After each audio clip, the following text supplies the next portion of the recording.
नमस्कार. आपण मनाच्या श्लोकाचा अभ्यास करत असताना आता आपला 6वा श्लोक चाललेला आहे आणि 6व्या श्लोकाचं आपण समर्थ काय आपल्याला सांगतायत ते विचार करूयात, अभ्यास करूयात त्याचा.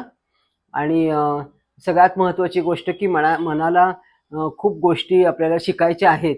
त्यामुळे आपण त्यांच्या मार्गदर्शनाखाली जर विचार केला तर आपल्या लक्षात येईल की आपल्यात खूप सुधारणा करण्याची आवश्यकता आहे. आणि म्हणून ते म्हणतात की नको रे मना क्रोध हा खेदकारी, नको रे मना काम नाना विकारी, नको रे मना लोभ हा अंगीकारू, नको रे मना मत्सरू दंभ मारू. संपूर्ण हे जे वर्णन आहे हे समर्थ सांगतात की मागच्या श्लोकात बघितलं की आपण बुद्धिनाश कसा होतो ते, नाही का. आणि आता समर्थ विवेचन करताना भावार्थ त्याचं सांगतायत की अगदी तुम्ही जर भगवद्गीतेचा जर 16वा अध्याय पाहिलात तर त्यातला 21वा जो श्लोक आहे त्याचं वर्णन आणि ह्याचं वर्णन आपल्याला भावपूर्ण तरी लक्षात येईल. म्हणून आपण जर गीतेचा पण अभ्यास केलेला असेल तर आपण तो श्लोकही काढून बघावा की त्याच्यामध्ये भगवंतांना काय सांगायचं आहे आणि ते समर्थांनी पण सांगितलेलं आहे. त्रिविधम नरकस्येदम द्वार नाशनमात्मना, काम क्रोधस्तथा लोभ तस्मात देतत्रयम त्यजेत. म्हणजे काम, क्रोध, लोभ, मद, मत्सर हे सगळे षड्रिपू आहेत. हे सगळे जे आहेत ना ती नरकाची द्वार आहेत असं सांगितलं भगवंतांनी. आणि हे षड्रिपू जेव्हा साधकाला हे सगळं टाळायचं आहे, साधकांनी सावध व्हायचं आहे आणि ह्याचा अभ्यास करायचा आहे नीट आपल्याला. म्हणून ते सांगतात की क्रोध माणसाचा कसा असतो त्यांनी आपल्याला क्रोधाची उदाहरण घेऊन सांगितली. मागच्या पण आपण क्रोध बघितला होता. आणि म्हणून तो आता त्याच्या पुढे जाऊन अजून समर्थ सांगतात की आईला सुद्धा कधी कधी क्रोध येतो. तर आईला कसा क्रोध येतो माहितीये का, तो तिचा क्रोध हितकारी असतो, तो सुद्धा आला पाहिजे. मुलगा अभ्यास करत नसला की आई त्याला रागवते, ओरडते, 2 चापट्या देते, पण हा क्रोध आहे तिचा. पण हा केवढा कसा आहे, मुलाच्या दृष्टीने तो काळापुरताच आहे फक्त. आईचा राग जो येतो तो क्रोध नाही म्हणता येणार, तो तिचा तात्पुरता राग आहे. पण जो क्रोधी असतो नेहमी त्याची दृष्टीच तशी असते, तो सगळ्यांना अप्रिय असतो. कधी कोणाचा तो चांगला बोलत नाही, द्वेषाने सगळीकडे बोलतो. समर्थ म्हणतात की सर्व काळ धारकी धरी तो एक मूर्ख, सर्वांना धारेवर धरतो नेहमी, तो एक मूर्खच आहे असं त्यांनी त्याच्यात समर्थांनी वर्णन केलेलं आहे.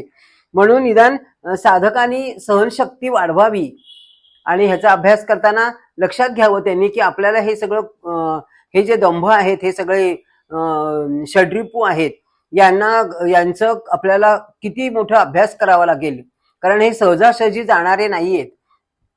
आपल्याला बघितलं तर पांडवांच्या महालामध्ये दुर्योधन आला आणि तो पाण्यात पडला, त्यावेळेला सगळे लोक हसले, नाही का. आणि मग त्याचं परिवर्तन कुठे झालं, वस्त्रहरणामध्ये त्याचा शेवट झाला. म्हणजे इतका क्रोध त्याचा की कमालीच्या बाहेर. क्रोधाने तसं बघायला गेलं तर समर्थ म्हणतात विचारशक्ती पूर्ण नष्ट होते. म्हणून मनावरती संयम हवा. क्रोधामध्ये काही पुरुषार्थ नाहीये, क्रोधामध्ये संयमाचा पुरुषार्थ पाहिजे आहे. क्रोध आला, राग आला की त्याची पुनर्सूचना मिळती आणि म्हणून तिथून निघून जावं. आपल्याला क्रोध आलेला, राग आलेला आपल्याला समजतं 2 मिनिटं का विना, तिथून आपण निसर्गात जावं, मस्तपैकी बाहेर गॅलरीत जाऊन उभं राहावं, पण क्रोध शांत करावा. आपली इच्छांची यादी कधीच समर्थ म्हणतात संपतच नाही. इच्छा आपली इतकी प्रबळ असते ना की त्या आता इच्छेचं उदाहरण म्हणजे सगळ्यात सीताहरण महत्वाचं आहे.